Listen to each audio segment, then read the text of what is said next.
Good afternoon. Thanks for joining us today for an update with Banyan Gold.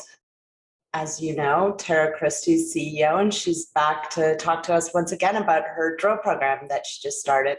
So looking forward to hearing about that.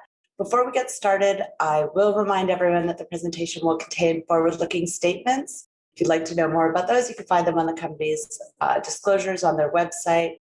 And there will be a Q&A period at the end, so feel free to input your Q&A there. And with that out of the way, I'd like to introduce Tara Christie, CEO of Banyan Gold. Banyan Gold trades on the Venture Exchange under the ticker BYN. Hi, Tara. Hi, Deborah. Great to see you again. Yeah, thanks for... Oh, sorry. Yeah. Thanks for joining us again. Yeah, it's been a couple months since we've got an update, and I understand you've got a new drill program underway. So really excited to hear about that. Well, thanks. And yeah, it is, we've really got a great 2021 year lined up, and great to see that there's so many existing shareholders on the call today, as well as new shareholders. And I'm going to give you a full overview of the company for those new shareholders that have joined us, as well as an update for those of you that know the story. I'm an explorationist and really excited about this year. So, as Deborah said, I'm going to make forward-looking statements because we're out there looking for and expanding a really exciting deposit in a great area of the Yukon. Our main project is our Ormac project. It's located in Canada's Yukon, which is a great jurisdiction to be working in. We believe the property has multi-million ounce potential. We put out a maiden resource in May of last year, and that was the start of a transformative 2020 for us. It is a near surface, on surface resource, open in all directions. And you'll see from this presentation and what we have that it really is comparable to our nearby new mine that started in 2019, Victoria Gold's Eagle mine, which shows you that this type of deposit can be economic in the Yukon, and we're going to continue to advance ours towards that. Our near-term target is to get this resource from the 900,000 ounces that you have here up to where you can see we can have the potential for 2 million ounces, and we hope that our drill program this year actually shows you the framework of that, and that we're putting together the resource in 2022 or as soon as we can see that we're closer to that level. Our management team, we have a track record of success, and I'll show you who's involved in our team. Over the last few years, we've delivered on what we said we could do. We've used capital very, very well. That initial resource was $2 an ounce. We really know how to leverage our exploration dollars to deliver value for our shareholders, and we're well set up to do that here in 2021. As I said, we're located next to the newest gold mine, but also the newest high-grade silver mine. Mineralized districts are generally sometimes the best place to look for new mines, right in the head frame of an existing mine. We're going to have Victoria Gold, which is already cash flowing. They're going to be producing over 220,000 ounces of gold per year. It's the same age of mineralization as what we're seeing at Ormac, and I think you'll see that we have exceptional infrastructure, which is my next main point on why we're an exciting company to invest in. We have existing roads, power, communication, and even an international airport a short drive away. You'll also see that this jurisdiction actually invests in infrastructure with new infrastructure spending announced just this year. And it is a tier 1 jurisdiction from a permitting perspective. I've got 2 mines that have been permitted in the last few years. Shows you can actually get through the process and get a positive outcome to your permit. We're working with a very knowledgeable First Nation, which has worked with the 2 mines beside us. They have businesses that are involved in mining and which we use as part of our early exploration, but they understand how to work with mining companies and what benefits will come to the community from working with mining. And that's super important for projects getting over that development threshold. We're well capitalized. We were able to finance last fall, which has enabled us to start our program early this year. We're already drilling. I think we're 5 holes in with 2 drills turning now. And another really unique thing about Banyan over some of the other companies in the Yukon is we really are a year-round exploration story. We drilled all the way to December 15th. We started in mid-February with our drill program, just with 1 drill, now up to 2. We've got 15,000 meters planned for 2021, which means our shareholders can expect us to have continuous news flow through the year, and we'll be putting out news before our competitors even get out into the field this year. So there's that initial resource that we put out in May. It was a start of a great year for 2020 for us, and it's really provided us a foundation to build on. it's contained within two resources, the Airstrip and the power line, and I'll talk about both of them. The Airstrip was really what we were confident. We had our model there. We took it and we applied it blind to the power line area. And in just the first month and a half of drilling, way back in fall of 2019, we came out with 129,000 ounces at 0.61. Both of these resources are open. Since we put out this resource in May of last year, we've since drilled another 10,000 meters, and I'll tell you about that as we go through the presentation, because we think we've really built on the model and what we have there. You know, when you're looking at exploration companies, experienced management really does matter. It's something that I know as an investor, I look to invest with people that have made me money before, who know what they're doing, that are experts in their field. And I think that our leadership really has that. You know, I spent a good portion of my life running a private company through some pretty tough gold price times. It was a operating gold mine, and you know, really learned capital discipline and how all aspects of the business operate, from permitting to environmental assessment to the on-the-ground operations, and even developing you know, the networks to find the people that you need, which is a challenge in the Yukon right now. We're very lucky that we're well staffed up for this year. Our VP of exploration, he's a very economic geologist, has been very successful in putting together the model that we have, which, you know, made the initial discovery at power line, and which we're seeing is continuing to hold true with our drilling from all of 2020. And Mark Aranto, our chairman, you know, he's been involved with Victoria Gold since they were at the same stage that Banyan was roughly 10 years ago, developing their first resource, and has been able to see Victoria Gold through that whole progression from developing a resource through feasibility study, permitting, financing, construction, and now operation. That brings us a wealth of experience. I think you'll also notice that every single one of our directors has a significant shareholding in Banyan, so they're very well vested. That's one of the things that I think is really important when you look at a management team. Do they have skin in the game? And most of them have participated in all the recent financings, so it's not just founder stock. They've continued to invest all along, and I'll tell you a little bit more about that in the next slide. Also, our relationship with Alexco is super important. Clint Nauman, you know, his team at Alexco know that this district very, very well. They've been instrumental to us, as well as Victoria Gold, and really add some strength to our team. So we went into this year with 5.8 million. We've put some money into a camp and early drilling and infrastructure, currently sitting at about 5.4 million with our phase 1 exploration program, that 15,000 meters, planned for 4.5 million. You'll notice that all of our warrants have been exercised. We have no more warrants. From the most recent financings, there were no warrants, but from the previous financings back in 2019, all of those warrants did come in. So it puts us in a great financial position, both from a hard dollar perspective as well as flow through. And we're going to get out there and continue to deliver value for our shareholders. We're starting to get some institutional investment, as well as looking for some coverage from some analysts and others as we move forward and tell the story. I think you'll see some more of that. Insiders at 9.2%. I'm just under 5% as a shareholder. And if anyone was following the SETI filings around Christmas and through last year, you'll know that between my husband and I, we put in a really significant amount, almost double my salary, into Banyan just last year. And those were at considerably higher prices. You'll notice that we took advantage of the strong market in the fall and some results, and did that last financing at 28 cents and 32.5 cents of the front end of charity flow through. So great position, continued ownership of Alexco and Victoria at 8.4 and 8.8%. Yukon's a great jurisdiction to work in from a COVID perspective. You know, very low case counts through the whole pandemic.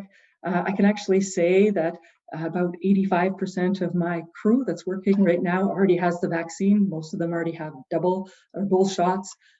So I think we're going to see Yukon as a very busy place this year as we come out of this pandemic, particularly focused on gold and building on the success of Victoria Gold and Alexco. The Yukon's been a fabulous jurisdiction to be supportive of mining, both through making mining an essential service last year, but also their huge commitment to infrastructure. Talk a little bit about the power line they put in last year. They've made an additional commitment to more road infrastructure right near us. it really is a tier 1 jurisdiction to work in from that perspective. So here you can see our airstrip and power line deposits with the roads through them. The road that crisscrosses is actually the main highway, and that's the road that the Yukon government is committed to spend $63 million upgrading that highway. It also services Alexco and Victoria Gold. On the far left-hand side is the power line. And actually this last year, the brand new power line was put in there with twice the capacity, and the line that you see here is being decommissioned. But that means increased reliability, more capacity, and is a real benefit to us. This area even benefits from cell phone service. So the first time I've ever had that problem of having cell phone service at the drill, but a really great problem to have, and the service has even become better over this last year, and we understand that there's more improvements going to be made to that as well. So we planned 15,000 meters focusing on primarily power line and summit airstrip, but really we're pretty confident we can continue to add both ounces and grade to both of the resources that we have. Our geological model or mineralization model is working. The other really important thing is to look about whether a deposit's potentially economic and what's the nearest analog to us, and that's Victoria Gold, just 40 kilometers down the road. Their life of mine grade is 0.63 grams per ton. And when you look at our deposit and you increase the cutoff grade to 0.3, the deposit remains a mineable deposit. The ounces go down by less than 15%, and the grade goes up by more than 20% to 0.65. Their recoveries at Victoria Gold are 74%. I think you'll see ours are pretty similar. Ours is also near surface, so we anticipate a low strip ratio. So we can look to them and say, well, what were their actual economics? What was the actual capital cost to build? And of course, they also now publish what their all-in sustaining costs are. So it'll be pretty easy for people to look at our deposit and understand what the potential economics might be, particularly as Victoria Gold continues to be successful and producing over 200,000 ounces per year and cash flowing over 100 million per year. They're definitely going to create a bit of a splash. So you'll see that our plans for this year are to continue to add ounces in grade. Last year, we added over 300 meters to the west at Airstrip.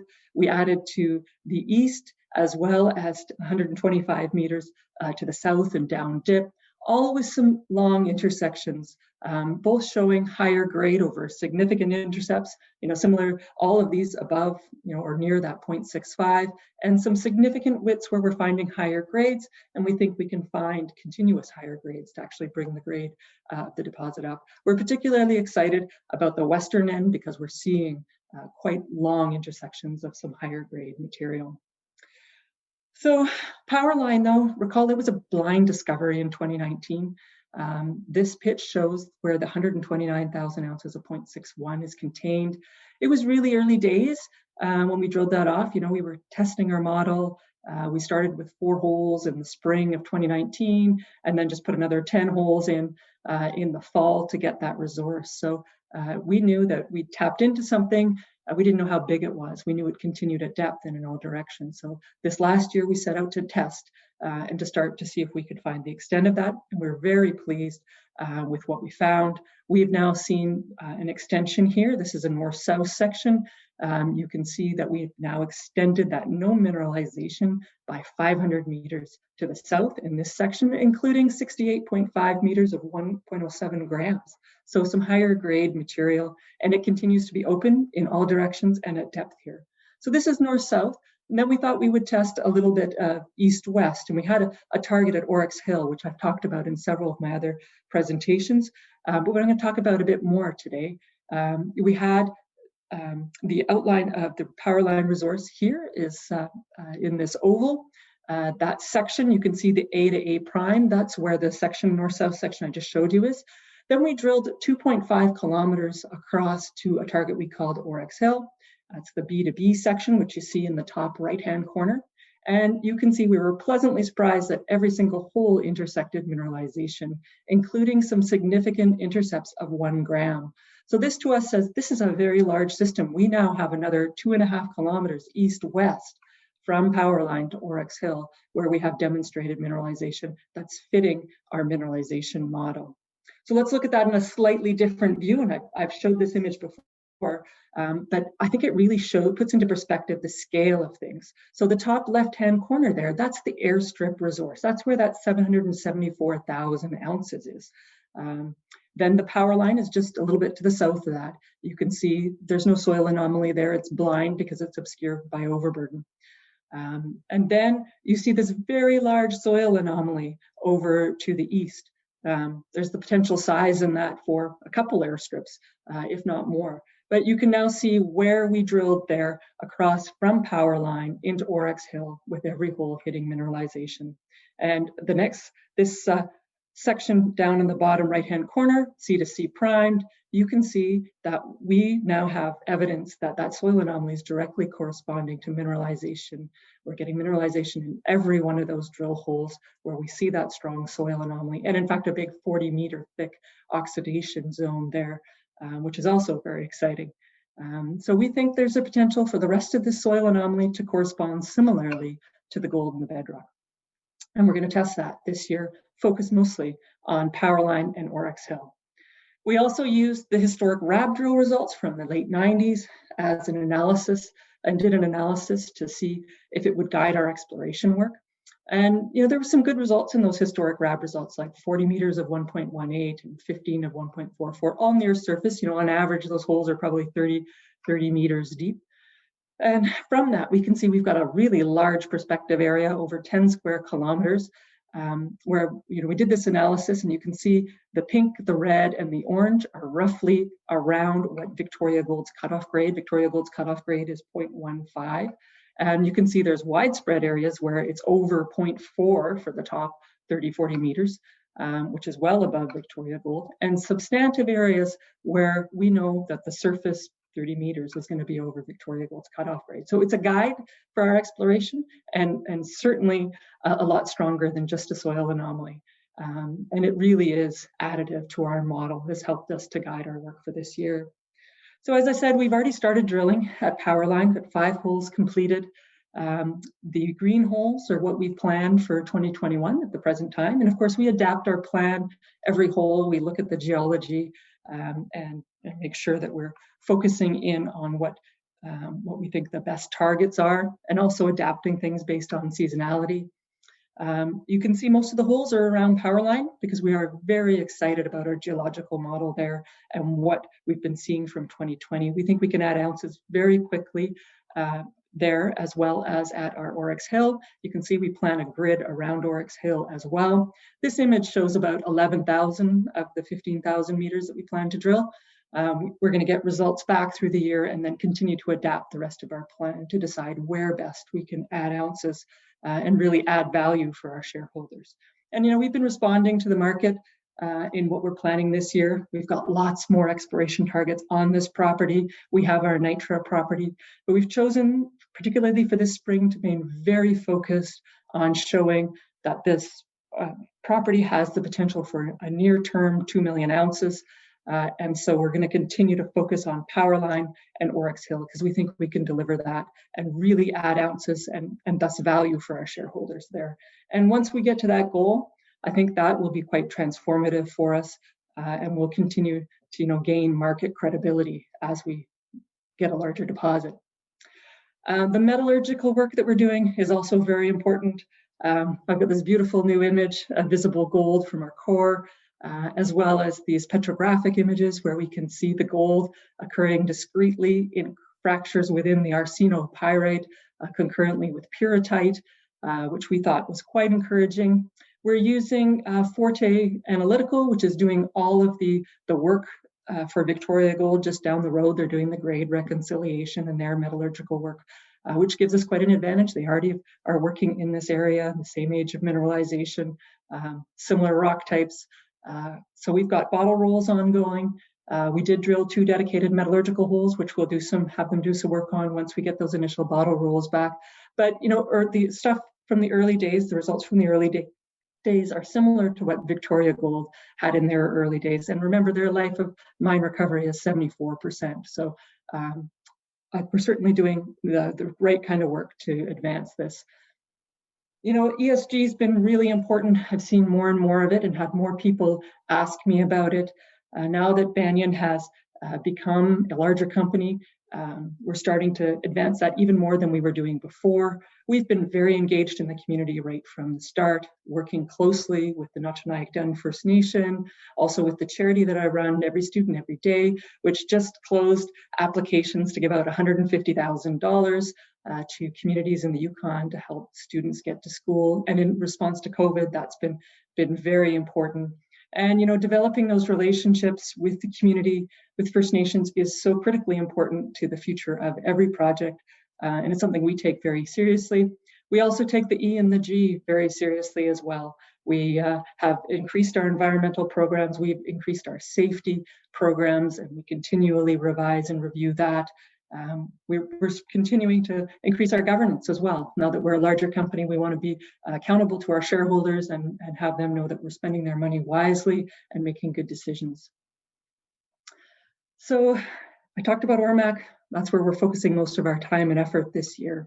But I do like to remind people that we have another resource on our Highland Gold property down near Watson Lake. It's also a on-surface, potentially heap leach mineable project that's road accessible, just 70 kilometers from the community of Watson Lake, grade of 0.85, 236,000 in the indicated and another 288,000 inferred. We think the time for this project's coming. We're planning a small program out there this year, really teeing it up for 2022. Here's a few more of the specifics on that property. This photograph actually shows you trenches which are right in mineralization on the top of that block model there. You can see what the resource looks like with this thickened hinge area right near the surface. That resource is in about 900 meters of strike length, and we've drilled that same structure off by another 1.2 kilometers. So we think you can arm wave and see that there's the potential for us to grow this to 1 million ounces. But really, I think the story here is to get to that threshold where you can see multi-million ounces, and a 2 million ounce, I think in the Yukon, is sort of a minimum to get a standalone project. This project had column leach tests at 86%. Most of it is oxide within surface, but we have 186 square kilometers here, and that resource is just in 0.5 of a kilometer. So we have a huge land package that's very underexplored.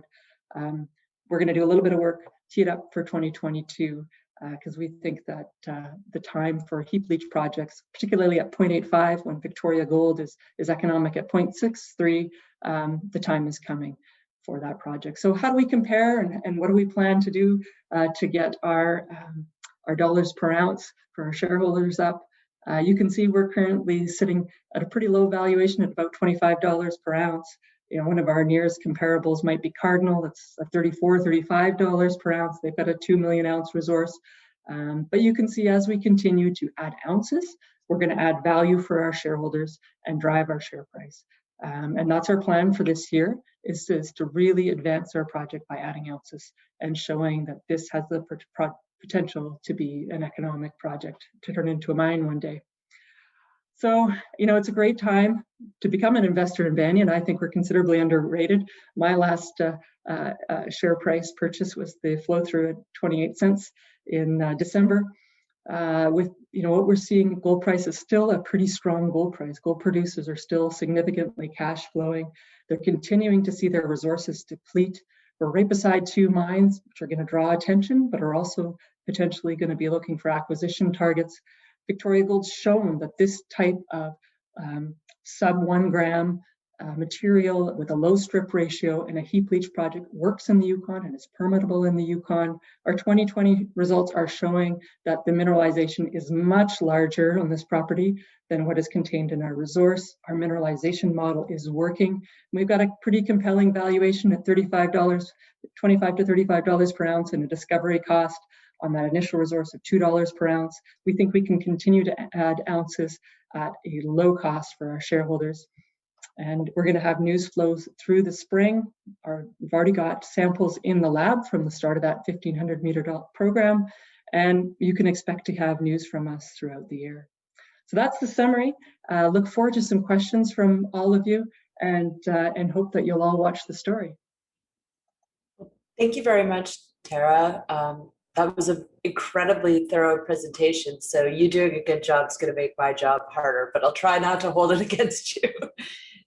So, In terms of questions, I have a couple from the audience, but there's a couple things that I want to touch on in a little bit more detail.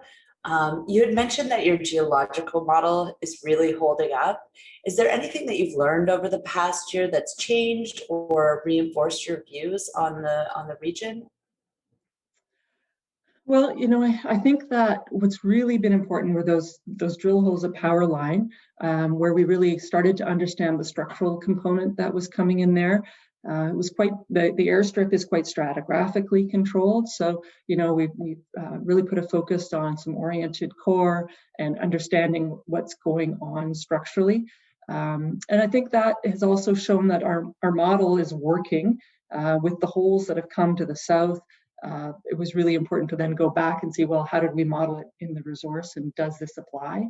And then it all worked out. So it's helped us to understand what kind of a spacing we're going to need for being able to move things into a resource as we go forward, because every deposit's different, right? And you have an optimum spacing for drilling holes, and that's important because you don't want to drill too far away and not be able to include it in a resource, but you don't want to drill more holes than you have to get to that next level. I think that's a very logical approach. It is quite a long drill season that you're going to have this year. I believe you're one of two companies that's currently drilling in the Yukon, or at least in this region. Does that mean that you're going to get assays back from the lab faster? Like, how does that affect your turnaround time? I know last year was very trying for a lot of juniors and producers in terms of the lab turnaround times. What are you anticipating for this season? Well, we're certainly anticipating better times. That was one of the conversations that we had over the winter with all the labs, and we went out to get both quotes for prices, because we've got a big program this year, as well as what your timelines were, what their timelines were going to be, and what their commitments were going to be. Last year, I think the labs all just kind of went, well, we're not really making a timeline commitment. But having a big program and going into the year finance put us a little bit different position. And there is competition out there between labs to get the business. So, we've selected a lab because we think that it has, it's given us a good timeline optionality. We really want to be able to get results back within a month, and then be able to get results out to shareholders in a timely manner. And in order to do that, we need the lab to, and there were lots of challenges in hiring people for them, but hopefully they've worked it out, and we hope that they'll stand by their commitments they've made. And how is labor in the region? I think it's going to be challenging in the summer months because we have Victoria Gold and Alexco, and of course mines, they draw a lot of the local labor force, and people that want very regular jobs. There are a lot of people that love the early exploration phase as well, and the Yukon knows mining and exploration, so there is a good labor force there. We spent quite a bit of time looking for people over the winter, and we were hiring early. We've already got our crews out there, and because we're out early, I think we've been able to hire some really good people early that will stay with us for the year. Lots of exploration seasons are only 2 to 3 months, and people have the option of picking a longer season and more work. And I believe you mentioned to me yesterday that you made some upgrades to the accommodations for the staff. Yeah, so last year and the last couple of years, we were able to stay in Alexco's camp. But with building a mine and then them needing additional space with the requirements for COVID, and it really became difficult for us to stay there. We then moved out to some other nearby accommodation, but then we had pretty significant drive time, which, decrease long term is going to increase your exploration costs. So we made the choice to actually put in a camp, or expand our existing camp, and then start to build the camp, which we'd permitted in our original permit. Which means we have a little bit more cost, and people can see that because we've burned a little bit more money early in the season than we would normally. But long term, that's going to pay off because it'll keep our costs down and keep our transportation costs down.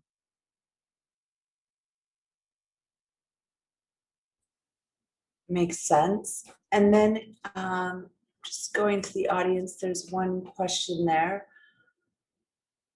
So I know this is sort of a longer, more detailed question, but I have a question about timeline to production. So assuming that you continue to build out your resources taken through all the studies required to put a mine into production. What sort of timeline do you think it would take to have one of these deposits actually producing? So I think the best example would be to use a real world example from Victoria Gold, which is a Victoria Gold. So they permitted, they had an original feasibility study, they went into environmental assessment, and they were fully permitted within 5 years. Which, they were the first ones through that environmental assessment process, and they changed their feasibility study. So they redesigned their project partway through, which always adds time. They set an excellent template for other people coming through, particularly since our project is a similar heap leach mine project. So there's lots that we can learn from their application. In addition, we're able to, Victoria Gold and Alexco as our partners, we're already talking to them about using some of their environmental data, water quality data, which will save us a lot of time and money. We have started our baseline environmental, which would be needed for permitting. So it really depends on what project you're going to permit, how long it would be. But I would envision that depending on what it is, a reasonable time for permitting a project, once you actually have a resource and a feasibility study, is probably 3 to 5 years. So, that an amendment to an existing mine potentially could be done faster than that.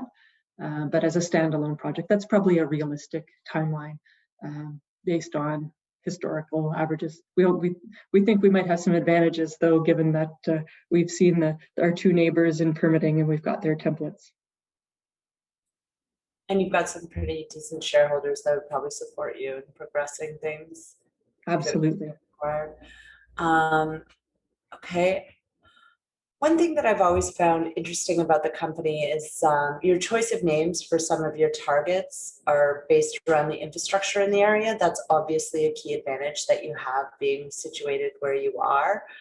You had mentioned that there are some upgrades to the infrastructure that have been planned or that have been executed. Can you go into a little bit more detail exactly what those are and what that means for Banyan Gold?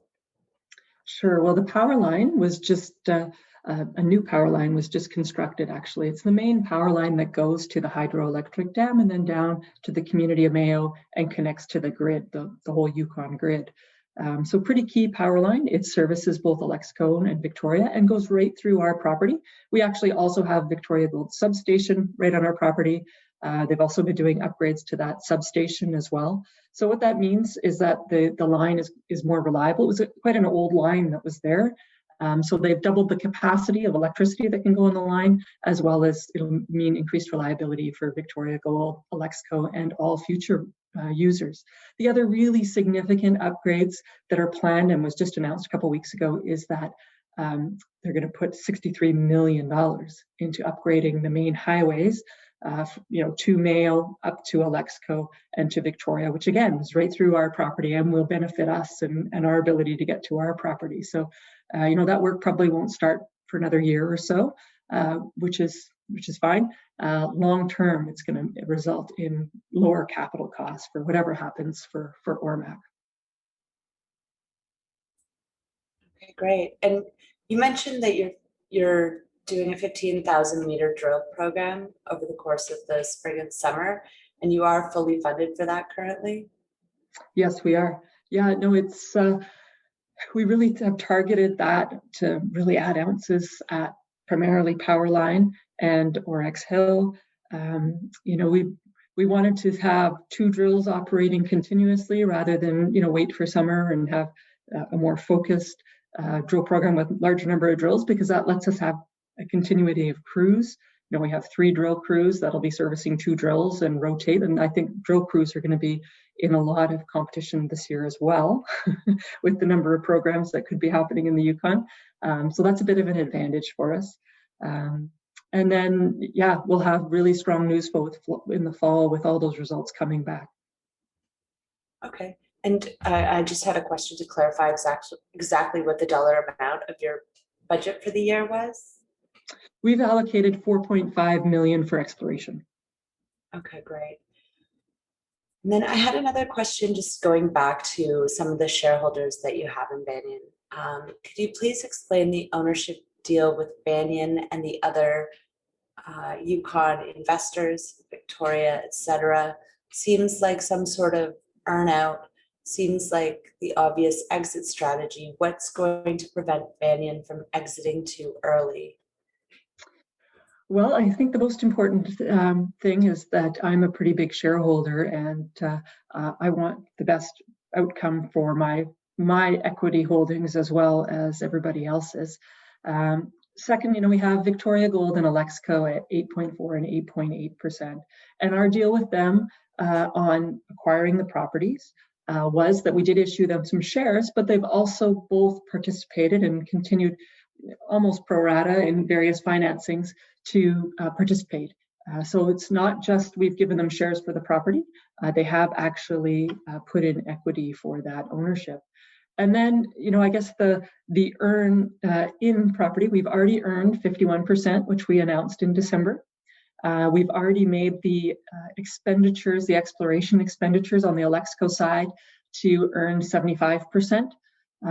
And we have a clear path to earning 100%, where they would drop down to an NSR.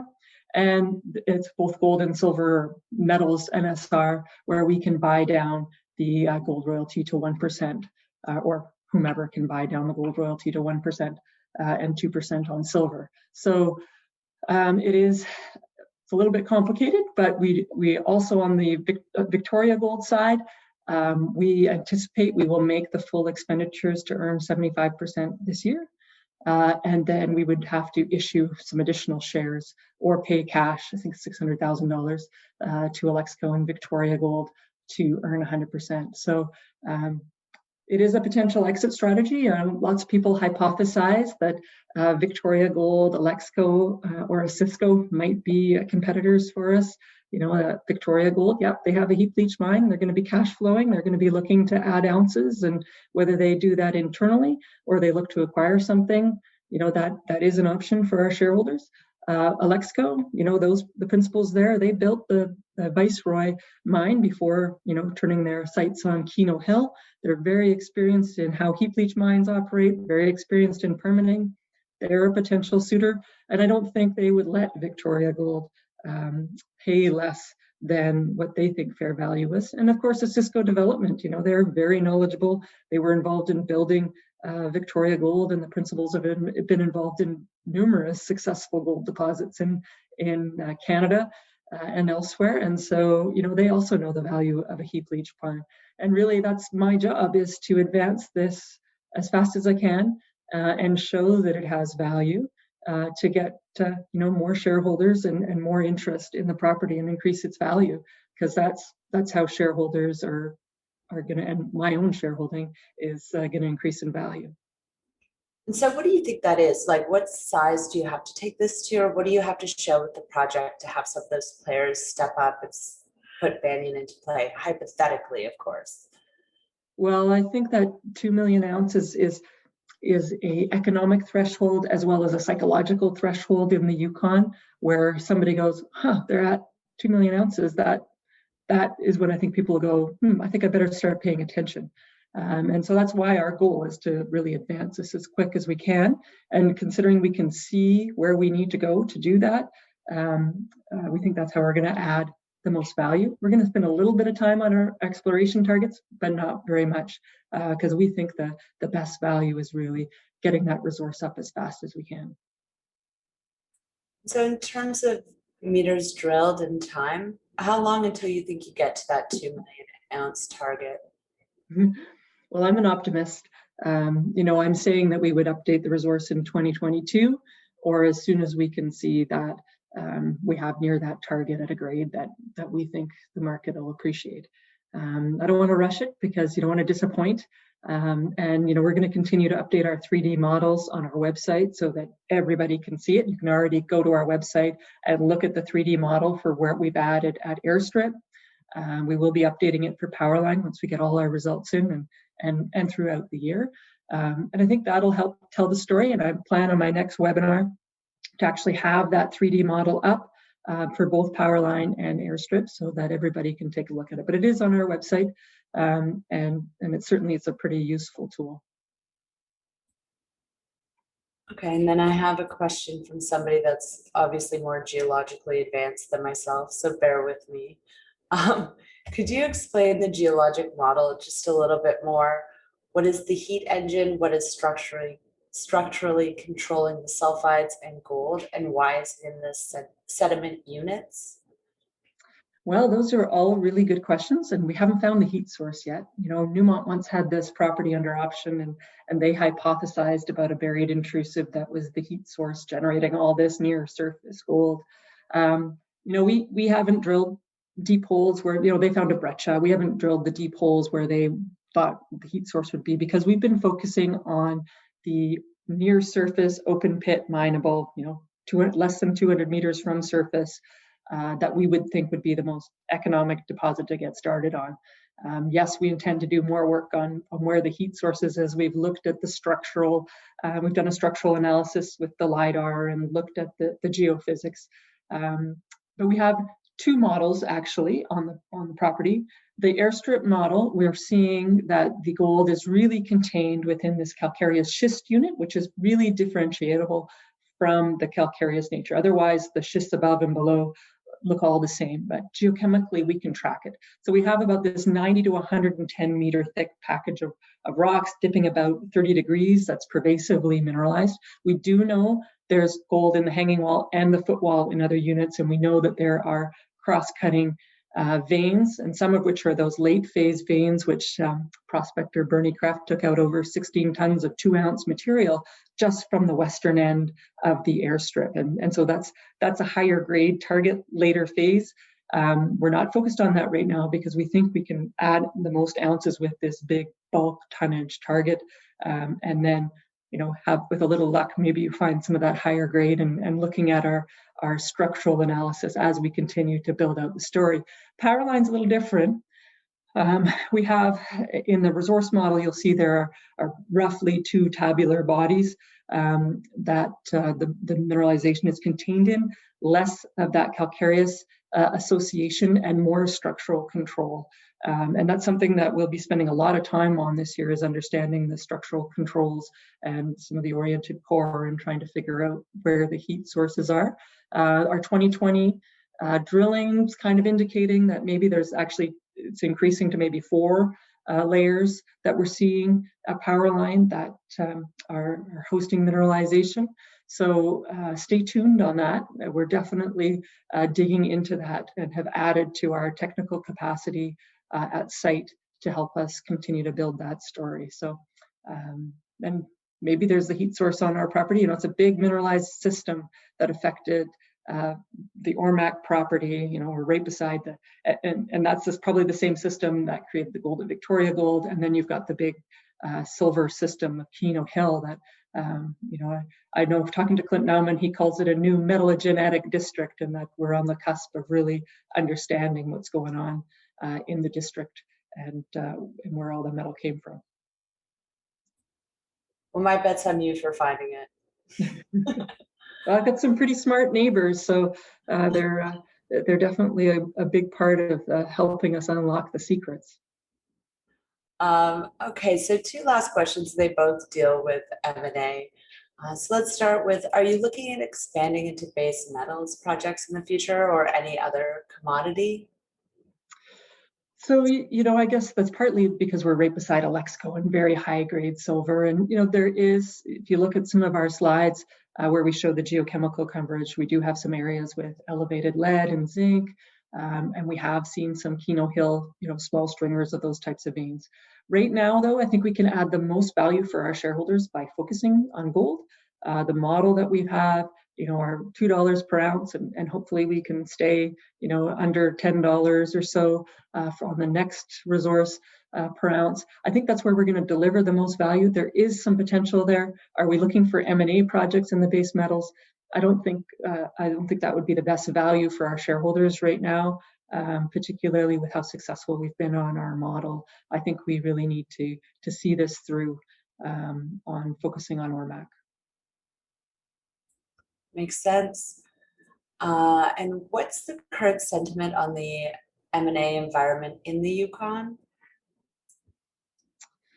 It's hard to know what's going on for other people. There's been talk of it, and you hear lots of rumors that there's interest in M&A.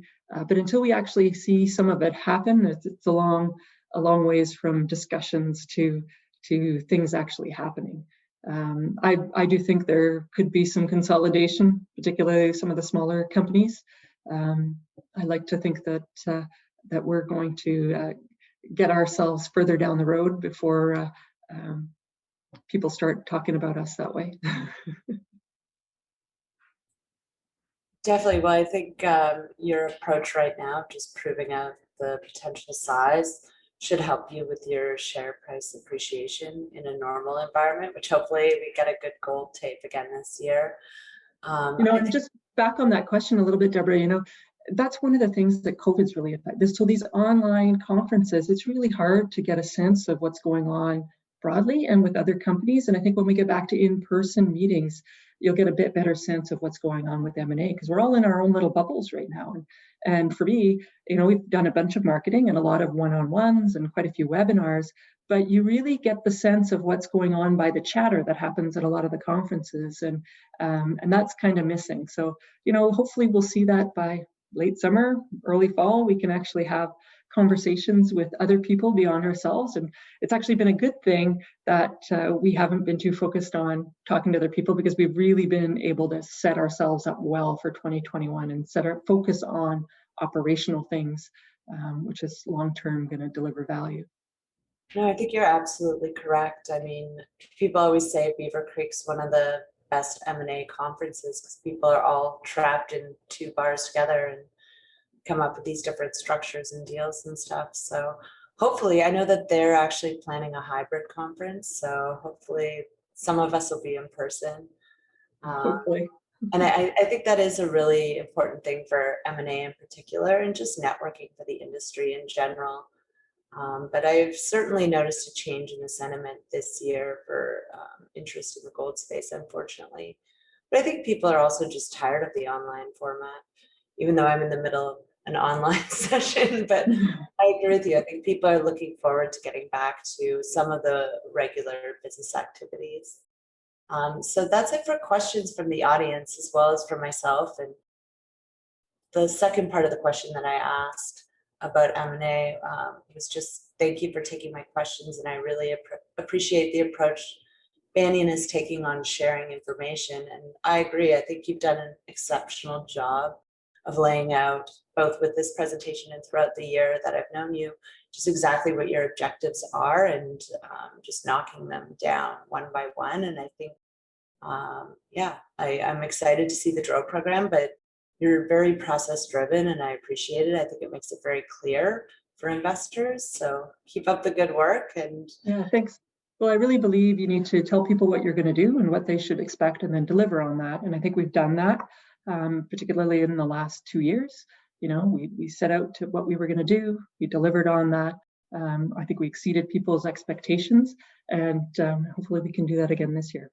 Certainly. Well, 2020 was a transformative year for the company, and I think you're set up nicely to have another one of those in 2021. So good luck with the drilling. Looking forward to seeing the results. And definitely an interesting story to follow. I think it's great that you're going to have one of the longest drill seasons in the region. I know a lot of investors play the region seasonally for a trade. Not that I would suggest that someone, strap on a trade or anything, but if you're going to play that trade, you may as well be there with the one that's drilling the longest, right? Well, that has a proven track record. Like, we've got some great, our geological model is it's pretty exciting what we're finding there. So I think it's going to be pretty exciting. I can hardly wait for the results back. So it's kind of like waiting for Christmas. So there's nobody pushing the labs more than me. It's like waiting for COVID to end. Exactly. Well, that might take longer. At least Christmas has a date. Yeah, for sure. Well, I'm hopefully the turnaround time is shorter, like you said, and the fact that there's less people drilling right now should mean that at least in the front end of the season, you should be getting the results back. You've got your metallurgical results coming this year as well, and a bunch of other news flow. So looking forward to it. Thanks for joining us, and thanks for the update. Thanks to everybody for joining us, and don't hesitate to reach out if you want more information. I'm always available to talk to shareholders. Great. Well, have a great afternoon, everyone.